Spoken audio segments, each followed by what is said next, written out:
മഞ്ഞൾ വിരിഞ്ഞ പൂവിൻ്റെ പുതുപുത്തൻ വിശേഷങ്ങളിലേക്ക് എല്ലാവർക്കും സ്വാഗതം. അങ്ങനെ റസിയ ആ പോലീസ് ഉദ്യോഗസ്ഥനോട് പറയുന്നുണ്ട്, എൻക്വയറി കഴിഞ്ഞാൽ ഞാൻ വീണ്ടും സർവീസിലേക്ക് തന്നെ തിരിച്ചു വരും. SP ആയിട്ട് തന്നെയായിരിക്കും പോസ്റ്റ്. ഇതെൻ്റെ ഒരു ഇടവേള മാത്രം, സർവീസ് ഇടവേള. So do what I C. ഇത് എൻ്റെ ഓർഡർ ആണെന്നൊക്കെ പറയുമ്പോൾ ചെയ്യാം മാഡം എന്ന് പറയുന്നുണ്ട് ആ പോലീസുകാരൻ. ഇവിടെ ചിത്തിരക്കാണെങ്കിൽ ഒറ്റമൂലിയുടെ ഗുണം എന്നോണം നിരഞ്ജനയെയും ഹരിയെയും തിരിച്ചറിയുന്നുണ്ട് കേട്ടോ. ഓട്ടോ മാമൻ്റെ മകൻ ഹരി എന്നും ചിത്ര പറയുന്നത് കേൾക്കുമ്പോൾ നിരഞ്ജനയ്ക്കും ഹരിക്കും ഭയങ്കര സന്തോഷമാവുന്നുണ്ട് കേട്ടോ. തുടർന്ന് അച്ഛമ്മ എവിടെയെന്ന് ചിത്ര ചോദിക്കുമ്പോൾ എല്ലാവരുമുണ്ട്, നിന്നെ കാത്തിരിക്കുകയാണെന്ന് പറയുന്നുണ്ട് നിരഞ്ജന. വൈദ്യൻ്റെ ഒറ്റമൂലിയുടെ ഗുണം കണ്ടോ? ഒറ്റ കവിൾ കഷായം കുടിച്ചപ്പോൾ ആൾ പഴയ ആളായി എന്ന് ഹരി പറയുമ്പോൾ പഴയ ആളായോന്നറിയില്ല, പൂർണ്ണമായിട്ട് ഒന്നും അങ്ങോട്ട് തെളിഞ്ഞു വരുന്നില്ല. ചില ആളുകൾ അവരുടെ മുഖങ്ങൾ അതൊക്കെ ഓർമ്മയിലുള്ളൂ, പക്ഷേ വിട്ടുപോയ കുറേ കണ്ണികളും ഉണ്ടെന്ന് ചിത്തിര വിഷമത്തോടെ പറയുമ്പോൾ നീ വിഷമിക്കണ്ട, ഇത്രയെങ്കിലും ആയല്ലോ, ഇനി എല്ലാം ശരിയായിക്കോളെന്ന് പറയുന്നുണ്ട് നിരഞ്ജന. തുടർന്ന് ഈ വീട് ആരുടേതാണെന്ന് ചിത്ര ചോദിക്കുമ്പോൾ പ്രതിഭാമയുടെ ആണെന്ന് പറഞ്ഞു കൊടുക്കുന്നുണ്ട് നിരഞ്ജന.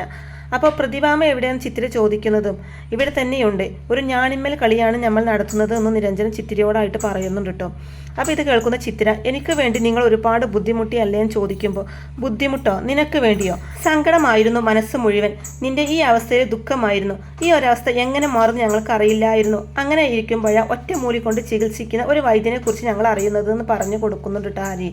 അപ്പോൾ ചിത്ര പറയുന്നുണ്ട്, ആ റസിയ അവരാ ഇതിൻ്റെയൊക്കെ പിന്നിൽ, അവരെന്നോട് ചെയ്ത ക്രൂരത, എന്തോ മരുന്ന് കുത്തിവെച്ച അവരെന്നെ ഇങ്ങനെയാക്കിയതെന്നൊക്കെ ചിത്ര പറയുമ്പോൾ നിരഞ്ജന പറയുന്നുണ്ട്, ഇനിയിപ്പോൾ അതിനെക്കുറിച്ചൊന്നും ഓർക്കണ്ട, കഴിഞ്ഞത് കഴിഞ്ഞു, എല്ലാം നല്ലതിനായിരുന്നു എന്ന് ചിന്തിക്കുന്നൊക്കെ ഇങ്ങനെ പറയുമ്പോൾ അതെ, അങ്ങനെ കരുതുന്നതാ നല്ലതെന്ന് പറയുന്നുണ്ട് ചിത്തിരിയും. പിന്നീട് രാത്രി റസിയക്ക് വിവരങ്ങളെല്ലാം ചോർത്തി കൊടുക്കുന്ന പോലീസുകാരനും അയാളുടെ ടീമും പ്രതിഭയുടെ വീട്ടിൽ റെയ്ഡിന് എത്തുകയാണ് കേട്ടോ. അപ്പോൾ കോളിംഗ് ബെൽ കേൾക്കുന്നതും ഹരിയും ചിത്തിരിയും നിരഞ്ജനയും ശരിക്കും പകക്കുന്നുണ്ട് കേട്ടോ. അപ്പോൾ അയാൾ വിളിച്ച് പറയുന്നുണ്ട്, പോലീസിൽ നിന്നാണ്, മര്യാദയ്ക്ക് വന്ന് വാതിൽ തുറക്ക്, ഇല്ലെങ്കിൽ ചവിട്ടി പൊട്ടിക്കുന്നൊക്കെ അയാൾ പുറത്തു നിന്ന് വിളിച്ച് പറയുന്നതും ഹരി പറയുന്നുണ്ട്, വ്യക്തമായിട്ടുള്ള വിവരങ്ങളുടെ അടിസ്ഥാനത്തിലാണ് അവർ വന്നത്, തുറന്നില്ലെങ്കിൽ അപകടമാണെന്ന് ഹരി പറയുമ്പോൾ തുറക്ക്, അവരോട് ഞാൻ സംസാരിക്കാമെന്ന് പറയുന്നുണ്ട് ചിത്തിര. അപ്പോൾ നീയോ നിരഞ്ജൻ ചോദിക്കുമ്പോൾ അതെ, ഞാൻ മല്ലികാമയുടെ കൊച്ചുമോളല്ലേ, പോലീസിനെ എങ്ങനെ നേരിടാമെന്നൊക്കെ ചിത്തിര പറയുന്ന ആത്മധൈര്യത്തിൽ ഹരി ചെന്ന് വാതിൽ തുറക്കുകയാണ് കേട്ടോ. അപ്പോൾ അവരെ കാണുന്നതും ഇതിനകത്ത് ആളുണ്ടായിരുന്നില്ലേ എന്ന് അയാൾ ചോദിക്കുന്നതും അതെ, അതിന് നിങ്ങൾക്ക് എന്താണെന്ന് തിരിച്ചു ചോദിക്കുന്നുണ്ട് നിരഞ്ജന. ഇവിടെ താമസിക്കുന്നവർ ഔട്ട് ഓഫ് സ്റ്റേഷനിൽ അല്ലേന്ന് ചോദിക്കുമ്പോൾ ഞാൻ ആരാണെന്നറിയോ? ഈ വീടിൻ്റെ ഉടമസ്ഥ പ്രതിഭാമയും ഞാനും തമ്മിലുള്ള ബന്ധം നിങ്ങൾക്കറിയോ? എൻ്റെ അച്ഛമ്മയാണ് പ്രതിഭാമ, ഈ വീട് എൻ്റെയും കൂടിയാണ്, ഞാൻ എനിക്കിഷ്ടമുള്ളവരെ ഇവിടെ താമസിപ്പിക്കും, ആരാ ഇത് ചോദിക്കാമെന്നൊക്കെ നിരഞ്ജന നല്ല ചുട്ട മറുപടി തന്നെ അയാൾക്ക് കൊടുക്കുന്നുണ്ട് കേട്ടോ.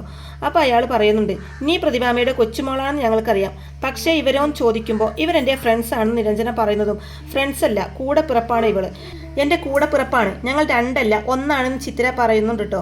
അപ്പോൾ ഇത് കേൾക്കുന്ന പോലീസുകാരൻ, നിനക്ക് ഓർമ്മ തിരിച്ചു കിട്ടിയോന്ന് ചോദിക്കുമ്പോൾ കിട്ടി എന്ന് പറഞ്ഞേക്ക് നിങ്ങളെ ഇങ്ങോട്ട് അയച്ചവരോട്, എന്നെ ഇത്രയും കാലം ദുരിതത്തിലാക്കിയ നിങ്ങളുടെ മേഡമില്ലേ റസിയ, അവരോട് കാലം പകരം ചോദിക്കും, അതിനു വേണ്ടി ഒരുങ്ങിക്കോളാൻ പറ അവരോടൊന്ന് ചിത്തിര അയാളോടായിട്ട് പറയുന്നുണ്ട് കേട്ടോ. തുടർന്ന് ഹരി, വേറെ എന്തെങ്കിലും ഉണ്ടോ സാറേ, ഞങ്ങൾ സ്റ്റേഷനിലേക്ക് വരണോ? അപ്പോൾ എന്തിനേയും ചിത്തിര ചോദിക്കുന്നതും അല്ല, ഭവന ഭേദകത്തിന് ചാർജ് ചെയ്യാലോ എന്ന് ഹരി പറയുന്നതും അതെന്തിനാ, ഇത് എൻ്റെ വീടല്ലേ, ഞാൻ ക്ഷണിച്ചിട്ടല്ലേ നിങ്ങൾ ഇങ്ങോട്ട് വന്നത്, അതിന് വകുപ്പ് ചാർജ് ചെയ്യാൻ പറ്റില്ല എന്ന് പറയുന്നുണ്ട് നിരഞ്ജനിയും.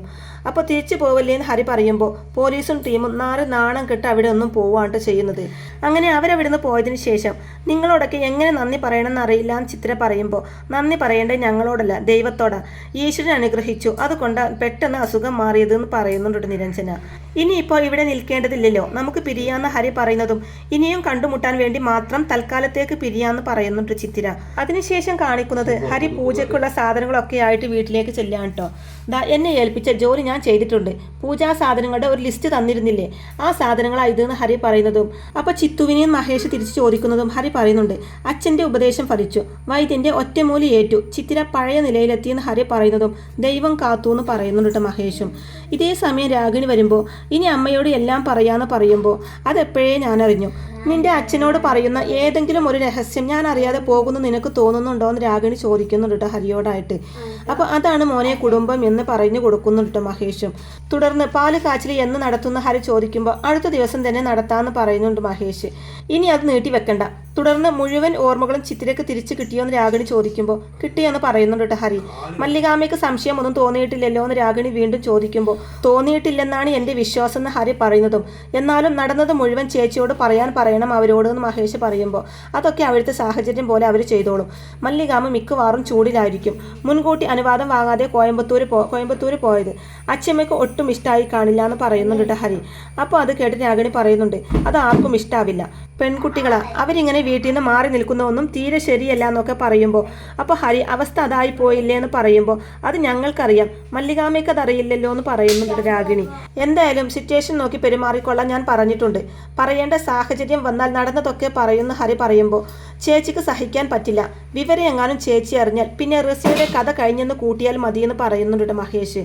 അതിനുശേഷം കാണിക്കുന്നത് ചിത്തിരിയും നിരഞ്ജനയും കൂടി വീട്ടിലേക്ക് എത്തുകയാണ് കേട്ടോ.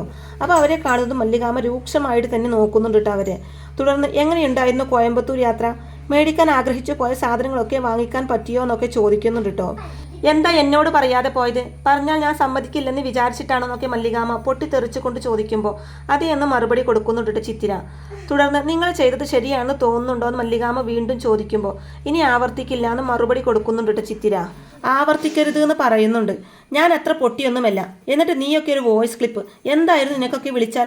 എനിക്ക് നല്ല ഉറപ്പുണ്ട് നീ ഒന്നും കോയമ്പത്തൂർക്കൊന്നും പോയിട്ടില്ല. 2 എണ്ണം എന്നോട് പറഞ്ഞത് മുഴുവൻ കള്ളമാണ്.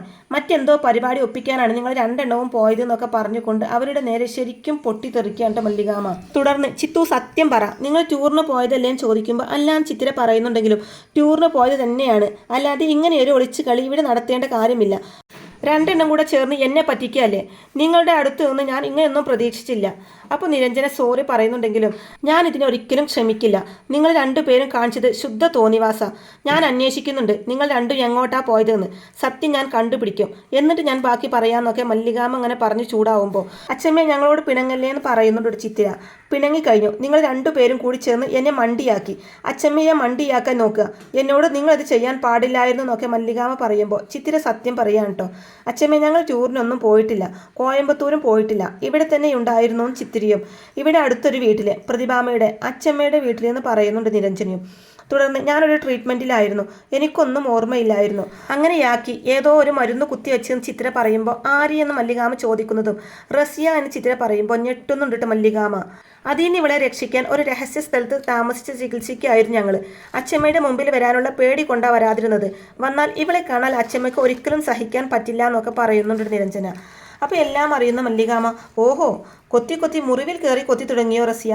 മതി, പറഞ്ഞത് മതി, ബാക്കി ചെയ്യാനുള്ളത് ഞാൻ ചെയ്തോളാം എന്ന് പറഞ്ഞ് മനസ്സിലെന്തോ തീരുമാനം എടുത്തുകൊണ്ട് പകയോടെ നിൽക്കുന്നുണ്ട് മല്ലികാമ്മ. അതിനുശേഷം ഉടനെ തന്നെ റസിയയുടെ വീട്ടിലെത്തി. വന്ന പാടെ തന്നെ നീ എൻ്റെ കുഞ്ഞുങ്ങളെ ഉപദ്രവിക്കുമല്ലേടി എന്ന് പറഞ്ഞുകൊണ്ട് റസിയയുടെ കരണക്കുറ്റി അടിച്ചു പൊട്ടിക്കുന്നുണ്ട് മല്ലികാമ്മ. റസിയാണെങ്കിൽ തിരിച്ചു തല്ലാൻ ശ്രമിക്കുന്നുണ്ടെങ്കിലും മല്ലികാമ്മ റസിയയുടെ കൈകളൊക്കെ കൂട്ടിപ്പിടിച്ച് കൊന്നു കളയും നിന്നെ ഞാൻ. ഇനി എൻ്റെ കുഞ്ഞുങ്ങളുടെ ദേഹത്ത് കൈ വെച്ചു എന്നറിഞ്ഞാൽ കൊന്നു കളയും ഞാൻ. എൻ്റെ പ്രാണനടിയവള് എന്നെല്ലാം പറഞ്ഞുകൊണ്ട് ഒന്നും നോക്കാതെ റസിയക്കിട്ട് നല്ലതുപോലെ കൊടുക്കുന്നുണ്ട് മല്ലികാമ്മ. റസിയയുടെ കഴുത്തിന് കുത്തിപ്പിടിച്ചുകൊണ്ട് മല്ലികാമ്മ അങ്ങനെ നിൽക്കുന്നതും ഒന്നും ചെയ്യരുത് എന്ന് പറയുന്നുണ്ട് റസിയ. നിന്നെ തീർത്തിട്ട് ഞാൻ ഇവിടുന്ന് പോകും, നിന്നെ ഇനി ഈ ഭൂമിക്ക് വേണ്ടാന്ന് പറഞ്ഞുകൊണ്ട് മല്ലികാമ്മ അലർന്നതും റസിയ വീണ്ടും മല്ലികാമ്മയ്ക്ക് നേരെ വരുന്നുണ്ടെങ്കിലും ഞാൻ ഈ കയ്യൊന്ന് അനക്കിയാൽ റസിയ പിന്നെ നീ ഇല്ല, എന്നെ കൊണ്ട് നീ അത് ചെയ്യിക്കരുത് എന്ന് പറയുന്നുണ്ട് കേട്ടോ. തുടർന്ന് 24 മണിക്കൂർ നിനക്ക് ഞാൻ സമയം തരാം, അതിനുള്ളിൽ നീ ഇവിടുന്ന് സ്ഥലം വിട്ടോളണം, അല്ലെങ്കിൽ നിന്റെ കഴുത്തിൽ ഇപ്പോൾ പിടിച്ചതുപോലെ ഒരു പിടുത്തം ഞാൻ വീണ്ടും പിടിക്കും എന്നൊക്കെ ഭീഷണി മുഴക്കുമ്പോൾ റസിയെ പേടിച്ചുകൊണ്ട് പറയുന്നുണ്ട്. എനിക്കൊരു അബദ്ധം പറ്റി, ഇനി ഇത് ആവർത്തിക്കില്ല എന്ന് പറയുന്നുണ്ട് കേട്ടോ. ഉടനെ തന്നെ മല്ലികാമ്മ പൊട്ടിത്തെറിച്ചുകൊണ്ട് നിന്നോട് ഞാനിത് ആദ്യമേ പറഞ്ഞതല്ലേ, എന്നോട് ദേഷ്യമുണ്ടെങ്കിൽ അത് തീർക്കേണ്ടത് എന്നോടാണ്. മുതിർന്നവരുടെ കളിയിലേക്ക് കുട്ടികളെ കയറ്റരുതെന്ന് നിന്നോട് ഞാൻ പലവട്ടം പറഞ്ഞു, പക്ഷേ നീ അത് ചെയ്തില്ല. അതുകൊണ്ടാണ് എനിക്ക് ഇടപെടേണ്ടി വന്നത്. നീയുമായിട്ട് ഒരു ഒത്തുതീർപ്പാവണമെന്ന് ഞാൻ ആഗ്രഹിച്ചു. ഇനി അത് വേണ്ട, ഇനി അത് നടക്കില്ല. നീ ഉണ്ടാവരുത് ഞാൻ ഉള്ളിടത്ത്. എവിടെയാണെന്ന് വെച്ചാൽ പോയി രക്ഷപ്പെടും. ഈ വയസ്സാം കാലത്ത് ഒരു പോലീസ് മേധാവിയെ കൊന്നു എന്ന ചീത്തപ്പേര് വരുത്തി വെക്കാൻ ഞാൻ ആഗ്രഹിക്കുന്നില്ല. അതുകൊണ്ട് പോയി രക്ഷപ്പെടും. അങ്ങനെയെങ്കിലും തീരട്ടെ ഈ പക. പോണം നീ. പോയില്ലെങ്കിൽ ഞാൻ വീണ്ടും വരും നിന്റെ അടുത്ത്, നിന്നെ എത്തേണ്ടിടത്ത് എത്തിക്കാൻ. നീ അതിന് ഇട കൊടുക്കരുത് എന്ന് ഭീഷണി മുഴക്കുന്നുണ്ട് മല്ലികാമ്മ. അതിനുശേഷം പ്രതിഭയും സൈമണും തിരിച്ചെത്തുമ്പോൾ സൈമണാണെങ്കിൽ വേഗം തന്നെ എത്തിയ പാടെ വീട്ടിലേക്ക് ഓടി റൂമെല്ലാം പരിശോധിക്കുന്നുണ്ട് കേട്ടോ. പിന്നാലെത്തുന്ന പ്രതിഭ നീ ഇതെന്താണ് അടിച്ചു പൊറുക്കുന്നത് എന്ന് ചോദിക്കുമ്പോൾ ഒന്നുമില്ല, പോയോന്ന് നോക്കിയതായിരുന്നു എന്ന് സൈമൺ ഓർക്കാതെ പറഞ്ഞു പോവാണ് കേട്ടോ പ്രതിഭയോട്. അപ്പോൾ പ്രതിഭയാണെങ്കിൽ ആര് പോയെന്നാണ് പറഞ്ഞു വരുന്നതും പെട്ടെന്ന് ചോദിക്കുമ്പോൾ അവരുടെ മുന്നിലേക്ക് മല്ലികാമ്മ വരികയാണ് കേട്ടോ. എന്നിട്ട് പറയുന്നുണ്ട് എൻ്റെ കൊച്ചുമോളും നിന്റെ കൊച്ചുമോളും പോയോന്നറിയാൻ. പ്രതിഭയാണെങ്കിൽ മല്ലികാമ്മയെ കണ്ട് ഞെട്ടലോടെ നീ ഇതെങ്ങനെ ഇവിടെ വന്നു എന്ന് ചോദിക്കുമ്പോൾ ഞാൻ അവതാരമല്ലേ പ്രതിഭയെ, എപ്പോഴും എവിടെയും ധർമ്മം സംരക്ഷിക്കാൻ ഞാൻ പ്രത്യക്ഷപ്പെടുമല്ലോ. എടി നിന്റെ പുതിയ ചങ്ങാതിയില്ലേ ആ റസിയ, അവളോട് ഞാൻ പറഞ്ഞിട്ടുണ്ട് 24 മണിക്കൂറിനുള്ളിൽ ഈ സ്ഥലം വിട്ടു പോവാൻ. പോയില്ലെങ്കിൽ ഗുരുതരമായ ഭവിഷ്യത്ത് അനുഭവിക്കേണ്ടി വരുമെന്ന് മുന്നറിയിപ്പ് കൊടുത്തിട്ടുണ്ട്. അതെങ്ങാനും അവൾ അനുസരിച്ചില്ലെങ്കിൽ നിനക്കറിയാമല്ലോ എന്നെ, അതുകൊണ്ട് പറഞ്ഞ് മനസ്സിലാക്കി കൊടുക്ക്. പിന്നെ നിന്നോട് ഇതുപോലെയൊക്കെ പറയേണ്ടതാണ്. പിന്നെ ഇവനെ ഓർത്ത്, ഇവൻ എൻ്റെ കുഞ്ഞുങ്ങൾക്ക് ചെയ്തു കൊടുത്ത സേവനം ഓർത്ത് ഞാൻ നിന്നെ വെറുതെ വിടാണെന്നൊക്കെ മല്ലികാമ്മ പറയുന്നത് കേൾക്കുമ്പോൾ പ്രതിഭയാണെങ്കിൽ എൻ്റെ മോൻ നിൻ്റെ കുട്ടികൾക്ക് എന്ത് സേവനം ചെയ്തു കൊടുത്തു എന്നാണ് നീ പറയുന്നതെന്ന് പറയുമ്പോൾ മല്ലികാമ്മയാണെങ്കിൽ ഒന്നും മിണ്ടുന്നില്ല. തുടർന്ന് സൈമണിനോടായിട്ട് എന്ത് സേവനം നീ ഇവർക്ക് ചെയ്തു കൊടുത്തതെന്ന് ചോദിച്ചുകൊണ്ട് ചൂടാവുമ്പോൾ, അതെ, നീ അവൻ്റെ നേരെ ചൂടാവണ്ട, അവൻ നല്ലവനാ. നിന്റെ കൂടെ ജീവിച്ചിട്ടും നിന്റെ ഒരു ദുഷ്ടതരങ്ങളും അവന് കിട്ടിയിട്ടില്ല. നീയായിട്ട് ആ കുഞ്ഞിനെ വഷളാക്കാഞ്ഞാൽ മതി എന്നൊക്കെ പറയുന്നതും ഇറങ്ങിപ്പോടി എൻ്റെ വീട്ടിൽ നിന്ന്, ഞാൻ എന്ത് ചെയ്യണം എന്ന് ഞാനാണ് തീരുമാനിക്കുന്നത്, അല്ലാതെ നിന്റെ ഉപദേശമൊന്നും വേണ്ടെന്ന് പറയുന്നുണ്ട് പ്രതിഭ. അപ്പം മല്ലികാമ്മ തിരിച്ചു പറയുന്നുണ്ട്, നിന്നെ ഉപദേശിക്കാൻ വന്നതൊന്നുമല്ല ഞാൻ, ആ പണിയൊക്കെ ഞാൻ എന്നേ നിർത്തിയതാ. നോക്ക്, ഇനി എൻ്റെ ശത്രുക്കളെ മുഴുവൻ സിവിലായിട്ടും ക്രിമിനലായിട്ടും കൈകാര്യം ചെയ്യാനാണ് എൻ്റെ തീരുമാനം. നീയും പെടും ആ ലിസ്റ്റിൽ. അതുകൊണ്ട് നിന്നോടൊന്ന് പറഞ്ഞിട്ട് പോവാമെന്ന് കരുതി. ശേഷം സൈമണിനോടായിട്ട് നീ ചെയ്ത സഹായം ഞാനും എൻ്റെ മോളും ഒരിക്കലും മറക്കില്ല എന്ന് പറഞ്ഞുകൊണ്ട് നന്ദിയൊക്കെ പറഞ്ഞുകൊണ്ട് മല്ലികാമ്മ അവിടെ നിന്നും പോവാണ് കേട്ടോ. അങ്ങനെ മല്ലികാമ്മ അവിടുന്ന് പോയതും നീ എന്ത് സഹായം അവർക്ക് ചെയ്തു കൊടുത്തതെന്ന് പ്രതിഭ പൊട്ടിത്തെറിച്ചുകൊണ്ട് ചോദിക്കുമ്പോൾ ഞാൻ അവരെ ഇവിടെ താമസിപ്പിച്ചു എന്ന് സത്യം പറയുന്നുണ്ട് സൈമൺ. ഇത് കേൾക്കുന്ന പ്രതിഭ, എടാ വൃത്തികെട്ടവനെ, നീ ഇങ്ങനെ ഒരുവനായി പോയല്ലോ, ആ മല്ലികയെ തീർക്കാൻ പെടാപ്പാട് പെടുക ഞാൻ. അപ്പോൾ നീ അവരെ സഹായിക്കാൻ നോക്കുന്നു, ശരിയാക്കി തരാൻ ഞാൻ, ഇതിന് നീ അനുഭവിക്കും കണ്ടോ എന്ന് പറയുന്നുണ്ട് പ്രതിഭ. അപ്പോൾ സൈമൺ പ്രതിഭയോട് പറയുന്നുണ്ട്, അച്ഛമ്മേ, ഒരാൾക്കൊരു സഹായം വേണ്ടി വന്നു, അയാളെ ഞാൻ സഹായിച്ചു. മനുഷ്യരല്ലേ, പരസ്പരം സഹായിക്കണ്ടേ, വെറുപ്പൊക്കെ മാറ്റി വെച്ച് സ്നേഹിക്കാൻ ശ്രമിക്കച്ചമ്മേ, എങ്കിലേ അച്ഛമ്മ നന്നാവൂ എന്നൊക്കെ സൈമൺ പറയുമ്പോൾ ഇതിനുള്ള മറുപടി ഞാൻ പിന്നെ തരാം, എൻ്റെ മുമ്പിൽ നിന്ന് കടന്നു പോവാനും പറയുന്നുണ്ട് പ്രതിഭ സൈമണിനോടായിട്ട്. അതിനുശേഷം റസിയ പ്രതിഭയുടെ വീട്ടിലെത്തുകയാണ് കേട്ടോ. എന്നിട്ട് പ്രതിഭയോടായിട്ട് പറയുന്നുണ്ട്, അവരെവിടെയുണ്ടെന്ന് പറഞ്ഞപ്പോൾ നിങ്ങളത് വിശ്വസിച്ചില്ല, ഇപ്പോൾ മനസ്സിലായില്ലേ ഞാനായിരുന്നു ശരിയെന്ന് റസിയ പറയുമ്പോൾ, ഞാൻ ഈ വീട് മുഴുവൻ നോക്കിയതാ റസിയ, അവരെന്നെ പറ്റിച്ചു എന്ന് പ്രതിഭ പറയുന്നതും, നല്ല ചാൻസ് ആയിരുന്നു പൂട്ടാൻ, അത് നശിപ്പിച്ചു. ഇനിയിപ്പോൾ അതിനെക്കുറിച്ച് ചിന്തിക്കേണ്ട, കഴിഞ്ഞത് കഴിഞ്ഞു, ഇവിടുന്ന് ഇനി എന്ത് ചെയ്യണം അതാണ് നമ്മൾ ആലോചിക്കേണ്ടതെന്നൊക്കെ പറയുന്നുണ്ട് റസിയ. അവൾ അന്ത്യശാസനം തന്നിരിക്കുകയാണെന്ന് അറിഞ്ഞു എന്ന് പ്രതിഭ പറയുമ്പോൾ 24 മണിക്കൂറിനുള്ളിൽ ഞാൻ ഈ സ്ഥലം വിട്ടു പോണത്രേ. അതിന് അവളുടെയാണോ ഈ സ്ഥലം? അഹങ്കാരം.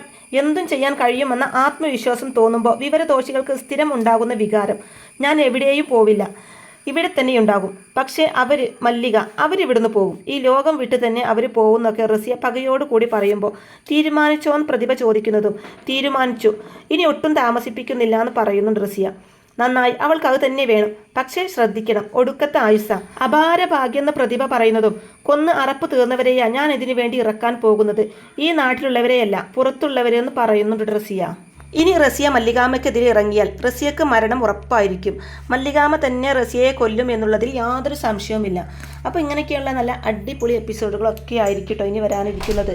അപ്പോൾ ഈ റിവ്യൂ ഇഷ്ടമായിട്ടുണ്ടെങ്കിൽ വീഡിയോ ലൈക്ക് ചെയ്യാനും ചാനൽ കൂടി ഒന്ന് സബ്സ്ക്രൈബ് ചെയ്ത് സപ്പോർട്ട് ചെയ്യാനും മറക്കല്ലേ ഫ്രണ്ട്സ്. Thank you.